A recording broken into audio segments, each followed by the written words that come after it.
kataku, kau pun menunggu.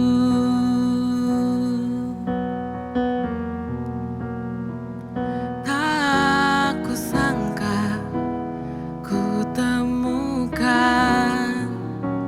satu kasih yang abadi. Kini ku datang dan ku bawa hidupku.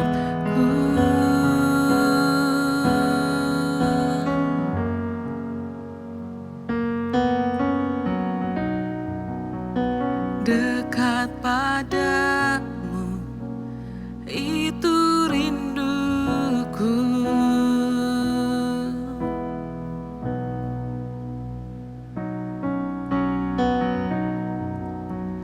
Setiap kataku, kau pun menunggu.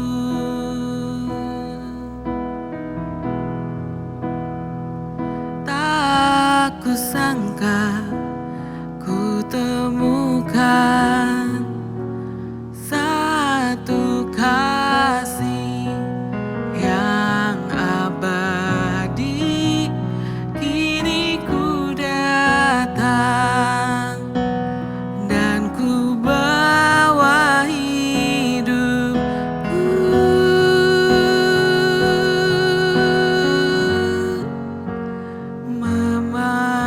Memandang wajahmu, mengikuti kebaikanmu, mengejar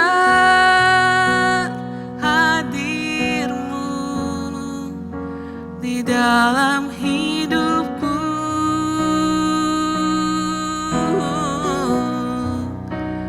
Membawa sembahku, menyatakan kebesaranmu, mengejar hadirmu di dalam hidupku.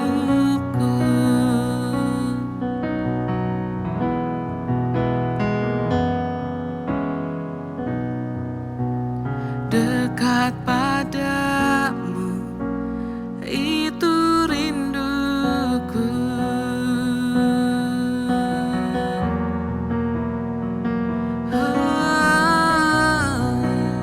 Setiap kataku, kau pun menunggu.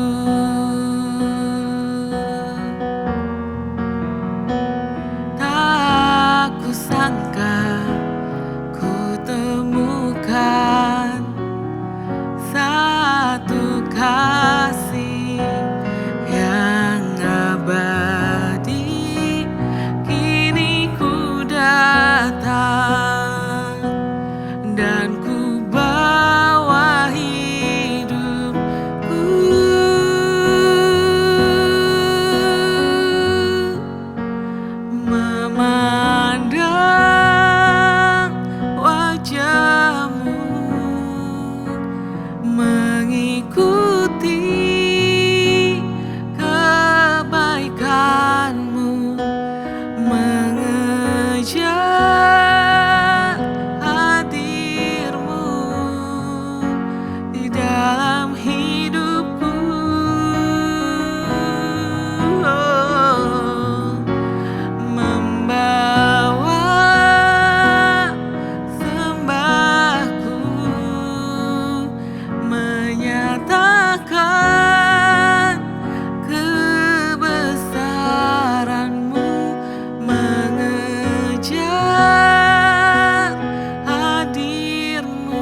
mengejar hadir-Mu di dalam hidupku, mengejar hadir-Mu di dalam hidupku.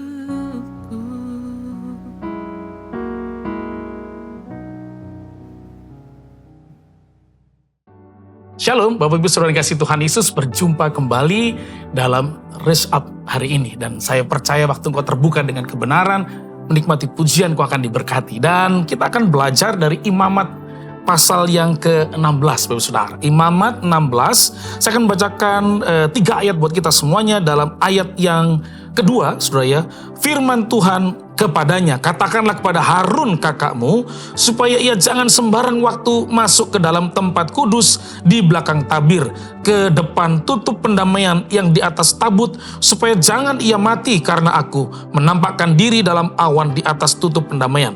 Beginilah caranya Harun masuk ke dalam tempat kudus itu, yakni dengan membawa seekor lembu jantan muda untuk korban penghapus dosa dan seekor domba jantan untuk korban bakaran. Ia harus mengenakan kemeja lenan yang kudus, dan ia harus menutupi auratnya dengan celana lenan, dan ia harus memakai ikat pinggang lenan dan berlilitkan serban lenan. Itulah pakaian kudus yang harus dikenakannya sesudah ia membasuh tubuhnya dengan air. Dan akan melihat kemudian cerita tentang bagaimana pendamaian dilakukan, saudara. Nah, ini dikenal sebagai hari Yom Kippur, saudara, hari raya pendamaian bagi satu bangsa. Sekali lagi satu bangsa. Kenapa? Karena Israel mengenal teokrasi, di mana tidak hanya demokrasi, tidak hanya monarki, raja berkuasa, tapi teokrasi, di mana Allah yang berkuasa, Allah yang memerintah. Dan Israel menyadari bahwa Allah berkuasa tidak hanya buat bangsanya, tapi juga bagi bangsa-bangsa yang lain. Kalau ada perhatikan dalam kitab-kitab yang lain, bagaimana nubuatan datang buat Edom, nubuatan datang bagi Niniwe, nubuatan datang bagi Persia, nubuatan datang bahkan bagi kerajaan Yunani. Allah Israel itu Allah mengatur segala bangsa, dan khususnya, ini menarik saudara ya, bagi bangsa ini perlu diperdamaikan dengan Bapa, perlu diperdamaikan dengan Tuhan, sehingga 1 tahun sekali imam masuk ke ruang Maha Kudus untuk membawa korban. Hari Raya Pendamaian, saudara, Yom Kippur. Sehingga pada waktu masuk ke sana, itulah mengapa kemudian menjadi tradisi setiap kali imam besar, karena ini Harun, keluarga Harun, saudara. Kalau Anda hari ini mendengar ada orang berbahasa Inggris bernama Kohen, maka dia akan dipersiapkan jadi seorang imam biasanya. Mau hari ini dia pilot, mau hari ini dia seorang instruktur, maupun hari ini dia seorang fisikawan, dia hari ini menjadi seorang bartender, dia mungkin sepanjang namanya Kohen, itu orang Yahudi pasti. Keturunan imam, saudara ya. Dan akan dipersiapkan, kalau bait suci ada, dipersiapkan untuk menjadi kelompok imam. Dan imam besar masuk sekali saja setahun untuk memberikan korban, ditutup pendamaian di tabut bait Allah, dan kemudian membawa pengampunan, meminta pengampunan Tuhan kepada bangsanya. Yom Kippur. Pelajaran pertama, kita mengucap syukur, saudara. Kita nggak perlu itu tiap tahun. Karena Yesus mati buat Anda dengan saya. Sekali cukup memperdamaikan Anda dengan saya. Israel membutuhkan waktu tertentu, momen tertentu, bahkan cara tertentu. Itulah mengapa seringkali para imam besar di baju mereka disediakan giring-giring atau semacam bunyi-bunyian. Kalau sampai mendekati selesai ibadah tetap ada bunyi-bunyian, berarti imam besar ini masih hidup. Tapi kalau nggak ada bunyinya, berarti dia mati. Itulah mengapa ada tali panjang yang akan keluar dari tempat ruang Maha Kudus, supaya mayat atau jenazah dari imam besar yang nggak layak bisa ditarik kemudian. Karena orang boleh masuk tempat Maha Kudus, saudara. Anda bayangkan betapa sulitnya menikmati pendamaian. Betapa mereka berusaha diperdamaikan dengan Allah. Tapi kita mengucap syukur, darah Tuhan Yesus mendamaikan saudara dan saya dengan Bapa. Tapi yang kedua, mereka membutuhkan pendamaian. Mengapa? Karena tanah ada hubungannya dengan hubungan mereka dengan Tuhan. Anda perhatikan ketika Israel tidak sungguh-sungguh mencintai Tuhan, 3,5 tahun hujan gak datang. Untuk ngeri, saudara ya. Hari ini kita masih menikmati hujan walaupun kemarau, saudara ya. Tapi waktu Israel, sepanjang mereka tidak dekat dengan Tuhan, tidak bersama dengan Tuhan, maka tanah dikutuk, hasil penuaian, hasil tuaian bermasalah. Nah, Mereka perlu pendamaian. Tidak satu dua orang, seluruh bangsa. Bapak Ibu yang kasih Tuhan Yesus, kita perlu mengucap syukur dalam pendamaian Tuhan. Anda dengan saya tidak hanya didamaikan, tapi dipulihkan. Dalam pemulihan itu segala sesuatu yang dipulihkan. Rumah tangga, kehidupanmu, perjalanan berkatmu dipulihkan oleh Tuhan. Mereka perlu cara tertentu. Kita satu cara, yaitu menerima Yesus sebagai Tuhan dan Juru Selamat. Menerima Dia sebagai Raja di atas segala raja. Membiarkan Yesus penuh memerintah hidup kita. Maka bukan hidup dengan kekhawatiran atau ketakutan, tapi dalam berkat anugerah Tuhan. Tapi pelajaran terakhir yang kita terima di sini, Bapak Ibu Saudara kasih Tuhan Yesus, tiap kali Anda dekat sama Tuhan perlu kekudusan. Dari mana kita tahu? Bapak Ibu Saudara perhatikan tadi mereka harus pakai celana lenan, baju tertentu. Waktu saya membawa rombongan ke Israel, saudara ya puji Tuhan, Tuhan juga beberapa kali ke Israel bawa rombongan. Kemudian saya sering mengajak ke satu tempat, saudara ya, untuk jemaat melihat ini loh tradisi para imam atau tradisi dalam bait suci itu seperti apa. Dan yang paling menarik adalah, Anda lihat tadi ada ikat pinggang.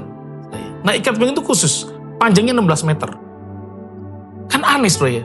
Pinggang kita, mau size 32, 34, 42, 57, 28, terserah saudara ya. Tapi 16 meter, saudara, buat apa? Ternyata waktu mereka mengikat tali pinggang itu, sambil mereka berpikir, saya layak nggak? Saya layak nggak? Saya layak nggak? Saya layak terus. Pada ikatan terakhir mereka sadar, Tuhan Kau yang melayakkan saya. Bapak Ibu, 1 Petrus mengatakan, kuduslah kamu, sebab Allah itu kudus. Anda nggak bisa kudus dengan kekuatan sendiri. Tapi karena Roh Kudus, karena Tuhan menguduskan kita, kita layak masuk hadirat Tuhan. Tapi Galatia juga mencatat, ketika engkau sudah dimerdekakan, maka jangan main-main dengan dosa. Hidup dalam kekudusan. Waktu kau hidup dalam kekudusan, kau menikmati tuntunan daripada Tuhan. Kemurahan hati, menikmati favor, perkenan daripada Tuhan. Hari ini saya mengajak saudara di tengah dunia yang buat kita nggak kudus, dunia mengajak kita korupsi, dunia mengajak kita kompromi dengan pelanggaran, dengan status yang flexing atau mungkin make up atau mungkin penipuan begitu ya. Kelihatannya barang mewah, tapi sebenarnya semua cuma tampilan saja, tapi hidupnya takut dianggap direndahkan karena nggak punya apa-apa. No. Dalam kekudusan, Tuhan melihat hidup kita. Dia mengasihi apa adanya. Dia rindu kita terus tinggal dalam kekudusan. Wholeness, completeness. Kita disempurnakan, kita diterima, kita menikmati tuntunan Tuhan. Sehingga waktu kita hidup, kita menyadari saya ini cuma dilayakkan. Saya ini dikuduskan. Saya hidup benar bersama dengan Tuhan. Saya mengasihi Tuhan. Saya mengajak Bapak Saudara yang menikmati Raise Up hari ini. Ingatlah baik-baik. Tuhan rindu, menyukai kekudusan. Jangan sampai pikiran, perkataan, perbuatan kita akhirnya dinajiskan. Dan akhirnya berkat tidak datang. Karena kekudusan bagi orang Israel, cinta kepada Tuhan, itu berakibat pada berkat di tanah mereka, di hasil panen mereka. Dan saya berdoa, Anda tinggal dalam kekudusan. Memilih bersama dengan Tuhan, melihat rancangan terbaik yang Tuhan siapkan bagi setiap saudara. Tinggal dalam kekudusan, terus mengasihi Tuhan, minta Roh Kudus, membawa saudara dalam rancangan-rancangan terbaik. Meskipun susah, sulit, dipengaruhi banyak orang, tapi engkau hidup benar bersama dengan Tuhan. Tuhan urapi setiap kami hari ini, sehingga hanya kekudusan-Mu yang tinggal dalam kehidupan kami. Kami menikmati sanctification, kami menikmati pengudusan daripada Roh Kudus, yang menguduskan tubuh, jiwa, dan roh kami. Sehingga perkataan kami, perbuatan kami, pikiran kami, memuliakan nama Tuhan. Dengan rumah tangga kami kudus. Dengan pekerjaan kami kudus. Dengan pelayanan kami punya motivasi yang kudus. Dan pada akhirnya Tuhan dimuliakan dalam seluruh kehidupan kami. Tuhan, terima kasih buat pendamaian Tuhan beri. Menghargai setiap karya pendamaian kami dengan Bapa di surga. Bumi dengan kerajaan surga. Kami berterima kasih ya Bapa. Dan hari ini Tuhan biar berkat-Mu mengalir.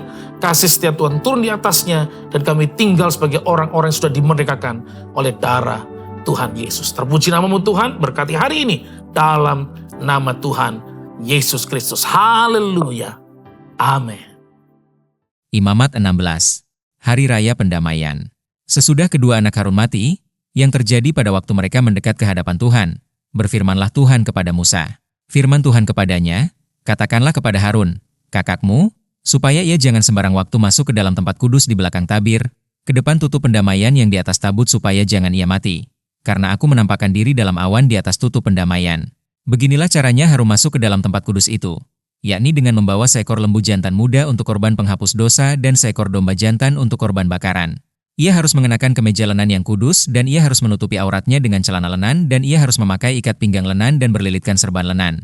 Itulah pakaian kudus yang harus dikenakannya, sesudah ia membasuh tubuhnya dengan air. Dari umat Israel, ia harus mengambil 2 ekor kambing jantan untuk korban penghapus dosa dan seekor domba jantan untuk korban bakaran.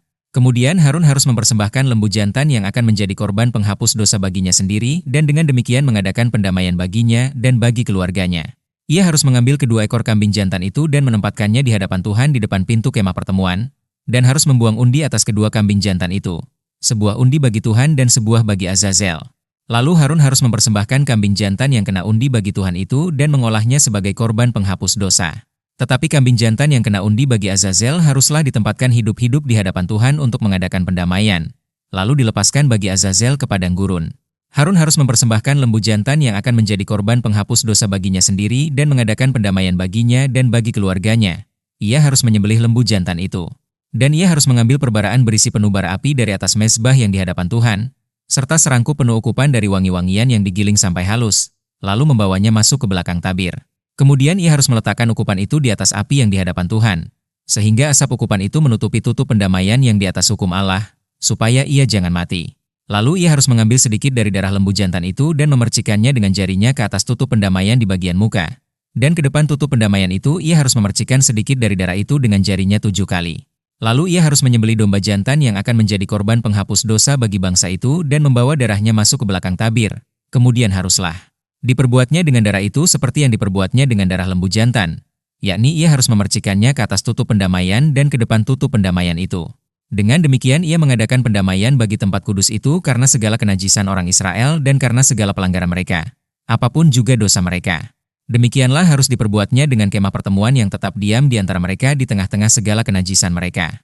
Seorang pun tidak boleh hadir di dalam kemah pertemuan, bila Harun masuk untuk mengadakan pendamaian di tempat kudus, sampai ia keluar, setelah mengadakan pendamaian baginya sendiri, bagi keluarganya dan bagi seluruh jemaah orang Israel. Kemudian haruslah ia pergi keluar ke mezbah yang ada di hadapan Tuhan, dan mengadakan pendamaian bagi mezbah itu. Ia harus mengambil sedikit dari darah lembu jantan dan dari darah domba jantan itu dan membubuhnya pada tanduk-tanduk mezbah sekelilingnya. Kemudian ia harus memercikan sedikit dari darah itu ke mezbah itu dengan jarinya 7 kali dan mentahirkan serta menguduskannya dari segala kenajisan orang Israel. Setelah selesai mengadakan pendamaian bagi tempat kudus dan kemah pertemuan serta mezbah, ia harus mempersembahkan kambing jantan yang masih hidup itu.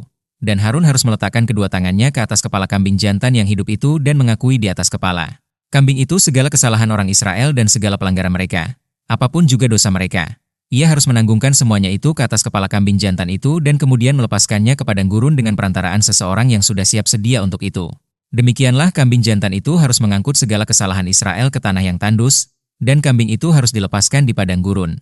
Sesudah itu Harun harus masuk ke dalam kemah pertemuan dan menanggalkan pakaian lenan yang dikenakannya ketika ia masuk ke dalam tempat kudus, dan harus meninggalkannya di sana.